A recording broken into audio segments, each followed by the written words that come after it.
Mi padre y mi madre estaban como testigos de Jehová y yo he nacido en esa enseñanza. Comme vous voyez, mon père, ma mère étaient témoins de Jéhovah et moi je suis enseigné dans ce milieu-là. Depuis toute petite.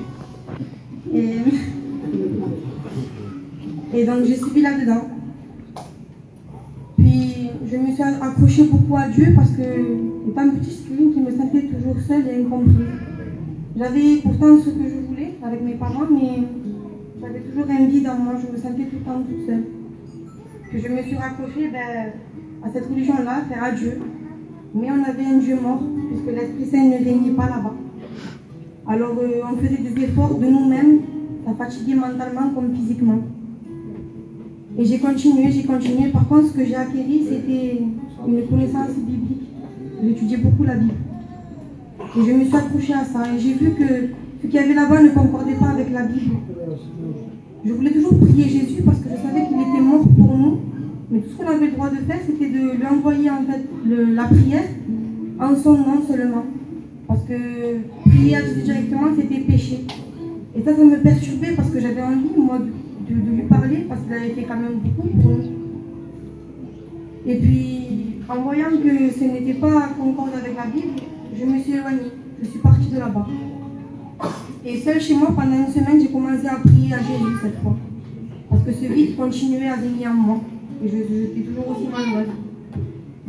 Et puis, quand j'ai commencé à prier Jésus, j'ai vu un reportage qui parlait au fait que si on mourait sans Christ dans nos cœurs, le mal emportait notre âme. Et au départ, par peur, je suis partie à la réunion, comme celle-ci. Et puis avant de rentrer, j'ai reçu que le diable n'écoutait pas les prières du cœur secrète. Alors je voulais prendre aucun risque et j'ai prié dans mon cœur. J'ai dit, Jésus, si ici c'est ta maison, Seigneur, montre-moi, Seigneur, ce que mon cœur a soif de voir. Montre-moi, Seigneur, l'amour qui règne chez les anciens pour les âmes. Montre-moi la soumission des sœurs, Seigneur, comme il y avait avant. Car j'ai soif de voir tout ça, Seigneur, et surtout ton amour. Et quand je suis arrivée, eh bien, le Seigneur ne se fait pas attendre. Quand je suis arrivée, j'ai vu tout ce que mon cœur avait soif de voir. J'ai vu que le pasteur pleurait pour les âmes. J'ai vu les sœurs qui étaient couvertes comme au temps d'avant. Et je me suis sentie chez moi. Depuis ce jour, je n'ai plus quitté mes réunions. Amen, Jésus.